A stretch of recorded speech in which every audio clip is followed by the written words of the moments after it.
Hi, Namaskaram. Welcome to Lively Mashups. I am Dr. Shruti Pandit. So, today's video I am going to prepare a kajal, a homemade kajal collyrium. Okay, അപ്പോൾ നമ്മൾ ഇന്നത്തെ വീഡിയോയിൽ ഉണ്ടാക്കാൻ പോകുന്നത് നല്ലൊരു കൺമഷിയാണ്. വെറും 2 ingredients, അതായത് ഓൺലി 2 ഇൻഗ്രീഡിയൻസ് ആണ് നമുക്കിതിന് വേണ്ടത്. കുട്ടികൾക്കും മുതിർന്നവർക്കും എല്ലാവർക്കും ഒരുപോലെ യൂസ് ചെയ്യാൻ പറ്റുന്ന നല്ല എന്താണ് പറയേണ്ട ഒരു പ്രിസർവേറ്റീവ്സും ഒന്നുമില്ലാത്ത നല്ലൊരു കാജലാണ് ഇത്. ഓക്കെ, അപ്പോൾ നമുക്ക് വീഡിയോയിലോട്ട് പോകാം.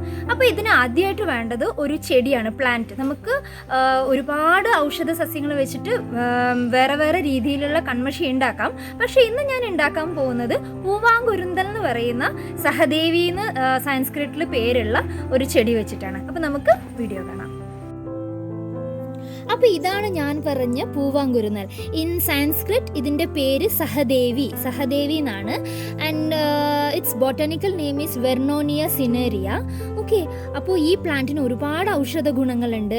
ഇത് മൂത്രതടസ്സം, അതായത് renal complaints, urinary tract infections അതുപോലുള്ള സംഭവങ്ങൾക്ക് നമുക്ക് ഉപയോഗിക്കാം. പിന്നെ വിവിധ തരം പനികൾക്ക്, അതായത് ദിസ് വെരി ബെസ്റ്റ് ഇൻ ജ്വര. പിന്നെ ഇത് നേത്രരോഗങ്ങൾക്കും തലവേദനക്കും, ലൈക്ക് കൺജങ്ക്റ്റിവൈറ്റീസ്, അങ്ങനെയുള്ള പല പല ഇൻഫെക്ഷൻസ്, അതായത് നമ്മൾ ചെങ്കണ്ണൊക്കെ പറയില്ലേ, അതിനൊക്കെ വളരെ നല്ലതാണ്. മാത്രമല്ല ഇത് സിവിയർ ഹെഡേക്ക്, മൈഗ്രെയിൻ, അതിനു പോലും ഇതിൻ്റെ എണ്ണയൊക്കെ യൂസ് ചെയ്യാറുണ്ട്. അപ്പോൾ നമുക്ക് ഈ ഒരു ചെടി മാത്രം മതി. ഇതിൻ്റെ ലീഫ് എന്ന് വെച്ചാൽ സമൂലം പ്ലാന്റ്, ഫുൾ പ്ലാന്റ് നമുക്ക് യൂസ് ചെയ്യാം. ഇപ്പോൾ ഞാൻ മൊത്തമായിട്ട് എടുക്കുന്നില്ല, കാരണം നമുക്ക് ഈ ചെടി ആവശ്യമുണ്ടല്ലോ, അതുകൊണ്ട് ഇതിൻ്റെ സ്റ്റെമ്മിൽ നിന്ന് ഇതുപോലെ ഇങ്ങനെ എടുക്കുകയാണ്. So take enough Sahadevi plant. നമുക്ക് തുമ്പ വെച്ചിട്ടും, തുമ്പ എന്ന് പറഞ്ഞാൽ ദ്രോണപുഷ്പി, ലൂക്ക ആസ്പെറ, പിന്നെ നമുക്ക് ഭൃംഗരാജ എന്ന് വെച്ചാൽ നമ്മളെ കയ്യുന്നി, എക്ലിപ്റ്റ ആൽബ, ഇതൊക്കെ വെച്ചിട്ട് നമുക്ക് കൺമഷി ഉണ്ടാക്കാം, കാജൽ ഉണ്ടാക്കാം. അതായത് നമ്മൾ ത്രിഫല, പിന്നെ നെല്ലിക്ക, ഇല്ലെങ്കിൽ വെറും നെയ്യ് വെച്ചിട്ടും ആവണക്കെണ്ണ വെച്ചിട്ടൊക്കെ നമുക്ക് കൺമഷി ഉണ്ടാക്കാം.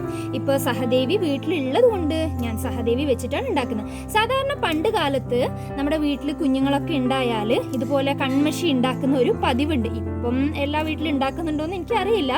പണ്ട് കൺമഷി ഉണ്ടാക്കും, പൊടിമഷി. ആ കൺമഷിയാണ് പ്രസവിച്ച സ്ത്രീയും പിന്നെ അവരുടെ കുഞ്ഞൊക്കെ യൂസ് ചെയ്യുന്നത്. അപ്പോൾ നമ്മൾ ഇതുപോലെ കൺമഷി ഉണ്ടാക്കി വെക്കുകയാണെങ്കിൽ അത് വളരെ യൂസ്ഫുൾ ആണ്. അപ്പം ഞാൻ ഇത്രേ എടുക്കുന്നുള്ളൂ. നമുക്ക് കുറച്ച് കൺമഷി ഉണ്ടാക്കാൻ വേണ്ടിയിട്ട് ഇത്രയും നമുക്ക് മതി. ഇത് നമുക്ക് നന്നായിട്ട് ഗ്രൈൻഡ് ചെയ്തെടുക്കണം, വാഷ് ചെയ്തിട്ട്. അപ്പം നമുക്ക് വേറെ ആവശ്യമുള്ള സാധനങ്ങൾ സഹദേവി, പിന്നെ മിക്സർ ഗ്രൈൻഡർ, നമുക്കിതിൻ്റെ ജ്യൂസ് എടുക്കണം. We have to extract the juice. പിന്നെ നമുക്ക് ഗീ, ഒരു ദിയ, കുഞ്ഞ് ദിയ വേണം. പിന്നെ ഗീ വേണം നമുക്ക്. We are going to prepare with ghee. Okay, നമുക്ക് ആവണക്കെണ്ണ, വെളിച്ചെണ്ണയിലും നമുക്ക് ചെയ്യാം, ആവണക്കെണ്ണയിലും ചെയ്യാം. Like castor oil and coconut oil കൂടെ നമുക്ക് യൂസ് ചെയ്യാം. പക്ഷെ ഞാൻ ഇന്ന് ഉണ്ടാക്കുന്നത് നല്ല ദേശി ഗീയിലാണ്, ശുദ്ധമായ നെയ്യിലാണ്. പിന്നെ നമുക്ക് വിക്ക് ഉണ്ടാക്കാൻ, അതായത് കോട്ടൺ തിരി, വിക്ക് ഉണ്ടാക്കാൻ വേണ്ടിയിട്ട് ഒരു കോട്ടൺ ക്ലോത്ത് വേണം, small piece of cotton cloth. പിന്നെ നമുക്ക് ഒരു വെസൽ, ഇതുപോലെ മഡ് വെസൽ, അല്ലെങ്കിൽ ചില ആളുകൾ കോപ്പർ വെസൽ യൂസ് ചെയ്യാറുണ്ട്. സോ നമ്മൾ വീട്ടിലുണ്ടാക്കുന്നത് ഇത് ഒരുപാട് കൺമഷി ഉണ്ടാക്കിയ വെസലാണ്, കോപ്പർ വെസൽ, മഡ് വെസൽ. അപ്പം ഇത് മൺപാത്രം, സാധാരണ മൺപാത്രം, ഒരുപാട് കൺമഷി ഉണ്ടാക്കിയിട്ടുണ്ട് ഈ മൺപാത്രത്തിൽ. അപ്പോൾ ഇത് തന്നെയാണ് നമ്മൾ സാധാരണ ഉപയോഗിക്കുന്നത്. അപ്പോൾ ഇത്രയും സംഭവങ്ങളാണ് വേണ്ടത്. നിങ്ങൾക്ക് വേണമെങ്കിൽ കോപ്പർ പാത്രത്തിലോ അല്ലെങ്കിൽ വേറൊരു കുഞ്ഞി കലത്തിലൊക്കെ നിങ്ങൾക്ക് വേണമെങ്കിൽ കൺമഷി ഉണ്ടാക്കി എടുക്കാം. അപ്പോൾ ഞാൻ ആദ്യം ഇത് ഗ്രൈൻഡ് ചെയ്തിട്ട് ഇതിൻ്റെ ജ്യൂസ് എടുക്കട്ടെ. ഇതിപ്പോൾ ഞാൻ സഹദേവിയുടെ ജ്യൂസ്, സഹദേവി സ്വരസ എടുത്തിട്ടുണ്ട്. ഈ സ്വരസയിൽ ഞാൻ ഈ കോട്ടൺ ക്ലോത്ത് ഡിപ്പ് ചെയ്യാണ്. ഇങ്ങനെ ഡിപ്പ് ചെയ്തിട്ട് we have to do shade dry. Okay, നമ്മൾ വെയിലത്ത് വെച്ച് ഉണക്കാൻ പാടില്ല, നമ്മളെപ്പോഴും തണലത്ത് വെച്ചിട്ട് ഇത് ഉണക്കെടുക്കണം. സോ നമുക്കൊരു 2-3 മണിക്കൂർ ഒരു തണലത്ത് വെക്കുകയാണെങ്കിൽ ഇതൊന്ന് ഉണങ്ങി കിട്ടുന്നതാണ്. അപ്പം നമ്മളിത് ഷെയ്ഡ് ഡ്രൈ ആയിട്ട് എടുത്തിട്ടുണ്ട്. ഇതാ തണലത്ത് വെച്ചിട്ട് നന്നായി ഉണക്കി എടുത്തിട്ടുണ്ട്. ഇപ്പം ജ്യൂസ് ബാക്കിയുണ്ട് കേട്ടോ. ഇപ്പം നിങ്ങൾക്ക് വേണമെങ്കിൽ, സമയമുള്ളവരാണെങ്കിൽ ഇത് നമുക്ക് വീണ്ടും ഇതിൽ ഡിപ്പ് ചെയ്ത് വീണ്ടും ഉണക്കാം, വീണ്ടും ഡിപ്പ് ചെയ്ത് വീണ്ടും ഉണക്കിയെടുക്കാം. അതുപോലെ 7 ടൈംസ് ചെയ്യാം. ഓക്കെ, നമ്മൾ പണ്ട് വീട്ടിൽ ആവശ്യങ്ങൾക്ക് വേണ്ടി എടുക്കുമ്പോൾ നമ്മൾ 7 ടൈംസ്, 7 പ്രാവശ്യം അതുപോലെ ചെയ്യാറുണ്ട്. Again we have to dip, again നമ്മൾ ഷെയ്ഡ് ഡ്രൈ ചെയ്യാം. പക്ഷേ ഇന്നിപ്പോൾ ഞാൻ വീഡിയോയിൽ കാണിക്കാൻ വേണ്ടി ചെയ്യുന്നതുകൊണ്ട് ഒറ്റൊരു പ്രാവശ്യം മാത്രമേ ചെയ്തുള്ളൂ. ഓക്കെ, അപ്പോൾ നമുക്ക് ഇത് ഇനി നമ്മൾ എന്ത് ചെയ്യണം എന്ന് വെച്ചാൽ ഇതൊരു തിരിയാക്കണം, വിക്ക്. ഓക്കെ, ഇതുപോലെ ചുരുട്ടി എടുത്തിട്ട് വിക്ക് ഉണ്ടാക്കി എടുക്കണം. ഒരു നല്ല തിരിയായിട്ട് എടുക്കണം ഇതിന്. നമ്മൾ നെയ്യ് വെച്ച പാത്രം ഉണ്ടല്ലോ, ഇത് ഫുള്ള് നെയ്യാണ്. അപ്പം നെയ്യുള്ള പാത്രത്തിൽ ഇത് നമ്മൾ വിക്കാക്കിയിട്ട് ഇതുപോലെ നമ്മൾ ചുരുട്ടി വെക്കുകയാണ്. നിങ്ങൾക്ക് വലിയ പാത്രം എടുക്കാം കേട്ടോ. ഞാൻ ആദ്യം എടുത്ത പാത്രം തെറ്റിപ്പോയി. ബിക്കോസ് നമ്മൾ വീട്ടിലുണ്ടാക്കുമ്പോൾ സാധാരണ വിളക്കിൽ വെച്ചിട്ട് ഒരുപാട് നേരം കത്തിക്കാൻ പറ്റുന്ന രീതിയിലെടുക്കും. പിന്നെ വീഡിയോ പർപ്പസ് ആയതുകൊണ്ട് ഞാനിങ്ങനെ ചെയ്തു എന്ന് മാത്രം കേട്ടോ. ഇതിന് ശേഷം നമ്മൾ ഇതിങ്ങനെ തിരിയായിട്ട് കത്തിച്ചു കൊടുക്കുക.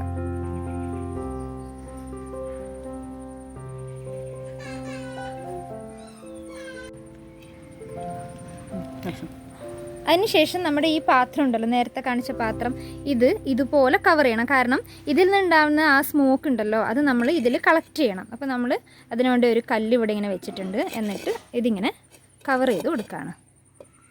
സോ ഫുള്ളി കവർ ചെയ്യാൻ പാടില്ല. സോ കത്താൻ വേണ്ടിയിട്ട് നമുക്ക് ഓക്സിജൻ്റെ ഒക്കെ ആവശ്യമുണ്ടല്ലോ, അതുകൊണ്ട് ഇതുപോലെ എടുക്കാം.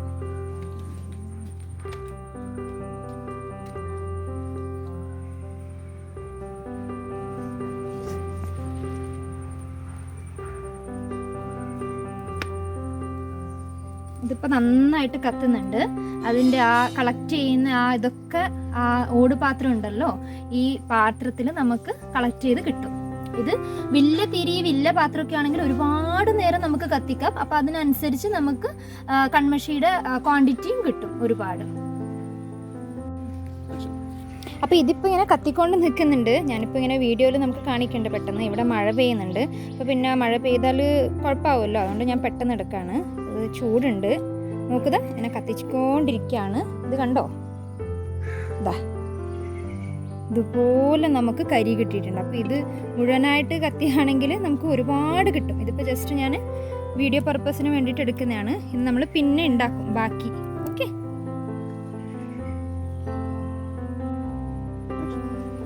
അപ്പോൾ ഇത് തണുത്തതിന് ശേഷം, തണുക്കണം കേട്ടോ. അപ്പോൾ തണുത്തതിന് ശേഷം നമ്മൾ ഇതിങ്ങനെ സ്ക്രേപ്പ് ചെയ്തെടുക്കാം. അപ്പം നമുക്ക് കരി ഇതുപോലെ കിട്ടും. നിങ്ങൾക്ക് കാണുന്നുണ്ടോ കളക്ട് ചെയ്ത് കിട്ടുന്ന കരി?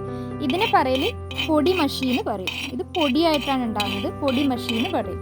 അപ്പോൾ ഇത് യൂസ് ചെയ്യാൻ പറ്റുന്ന ആൾക്കാർക്ക് ഇത് യൂസ് ചെയ്യാൻ പറ്റും. പണ്ടത്തെ കാലങ്ങളിൽ ഇത് അമ്മൂമ്മമാരൊക്കെ ഇതിങ്ങനെ കയ്യിലെടുക്കും. എന്നിട്ട് ഇങ്ങനെ അവർ റബ്ബ് ചെയ്യും കയ്യിൽ. എന്നിട്ട് ഇത് വെച്ചിട്ട് ഇതുപോലെ കൺമഷിയൊക്കെ കുഞ്ഞുങ്ങൾക്ക് ഇങ്ങനെ വരച്ചു കൊടുക്കും. കൺമഷിയൊക്കെ പൊട്ട് വരച്ചു കൊടുക്കും. ഓക്കെ, അപ്പം നമുക്ക് കൺമഷിയായിട്ട് വെക്കണമെങ്കിൽ ഒരു കുഞ്ഞ് ഡബ്ബയിൽ ഇതുപോലെ ഇങ്ങനെ സ്ക്രേപ്പ് ചെയ്തതിന് ശേഷം ഇതിൽ ഒന്നെങ്കിൽ ആവണക്കെണ്ണ അല്ലെങ്കിൽ നെയ്യ് വെച്ചിട്ട് നമുക്ക് നന്നായിട്ട് എടുക്കാം. ഇത് കണ്ടോ കൺമഷി? ഇത്ര നല്ല തിക്കായിട്ടുള്ള സ്മൂത്ത് നല്ല സൂപ്പർ കൺമഷിയാണ്. ഇത് അത്രയും ഫൈനാണ്. അപ്പം നിങ്ങൾക്ക് കരട് പോലെയോ തരിതരിപ്പോ ഒന്നും നമുക്ക് തോന്നില്ല. അപ്പോൾ ഈ കൺമഷി ഇപ്പോൾ ഞാൻ എൻ്റെ കണ്ണിൽ യൂസ് ചെയ്ത് കാണിക്കാം.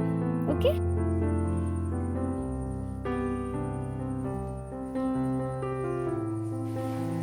അപ്പോൾ നമ്മൾ ഇന്ന് കണ്ടു എങ്ങനെ എത്ര പെട്ടെന്നാണ് നമ്മൾ മഷി ഉണ്ടാക്കിയത് അല്ലേ. ഇതുപോലെ ഞാൻ പറഞ്ഞില്ലേ, ഒരുപാട് പ്ലാന്റ്സ് ഉപയോഗിച്ച് നമുക്ക് മഷി ഉണ്ടാക്കാം. അല്ലെങ്കിൽ വെറുതെ നമുക്ക് ആവണക്കെണ്ണയിൽ, അത് കാസ്റ്റർ ഓയിൽ, നമുക്ക് ഇതുപോലെ തിരി ഉണ്ടാക്കിയിട്ട് കൺമഷി ഉണ്ടാക്കാം. സോ നമ്മൾ പുറത്തുനിന്ന് വാങ്ങുന്നതിനേക്കാളും നല്ലത് നമ്മൾ ഇതുപോലെ വീട്ടിലുണ്ടാക്കിയിട്ട് നമ്മൾ ഒരു നല്ല പാത്രത്തിലൊക്കെ ആക്കിയിട്ട് സൂക്ഷിച്ച് വെക്കുകയാണെങ്കിൽ നമുക്ക് കുട്ടികൾക്കും വലിയ ആൾക്കും എല്ലാവർക്കും ഒരുപോലെ യൂസ് ചെയ്യാൻ പറ്റും. ഓക്കെ, അപ്പോൾ ഈ വീഡിയോ ഇഷ്ടപ്പെടുകയാണെങ്കിൽ എന്തായാലും ലൈക്ക് ചെയ്യുക. പിന്നെ ഉപകാരപ്രദമാണെന്ന് തോന്നിയിട്ടുണ്ടെങ്കിൽ മറ്റുള്ളവർക്ക് ഷെയർ ചെയ്യുക. അപ്പോൾ അടുത്തൊരു നല്ല വീഡിയോ ആയിട്ട് വരുന്നത് വരെ എല്ലാവർക്കും നന്ദി, നമസ്കാരം. Stay safe, stay healthy, stay happy. By.